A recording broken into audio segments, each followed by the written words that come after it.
6 to the power 2 gives us 36. 9 minus 7 gives us 2. 36 minus 2 equals 34. 9 minus 4 here, that equals 5, and 34 times 5 equals 170. But this answer is not right, because according to the order of operations, we must solve parentheses, then exponents, then multiplication and division, and finally addition and subtraction. Remember, if you have both multiplication and division present in an expression, you must work from left to right, and same applies to addition and subtraction. Now let's rewind and solve this problem the right way. According to the order of operations, parentheses have highest priority. So let's solve what we have inside parentheses. 9 minus 7, that gives us 2. 9 minus 4, that gives us 5.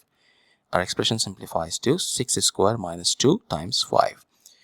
According to the rules, second priority is exponents, so we need to solve this first. 6 square, that gives us 36, minus 2 times 5 is the expression now. And now we have two operators present in this expression, subtraction and multiplication. And according to the rules, multiplication has higher priority than subtraction. So we must solve this part first. 2 times 5, that gives us 10.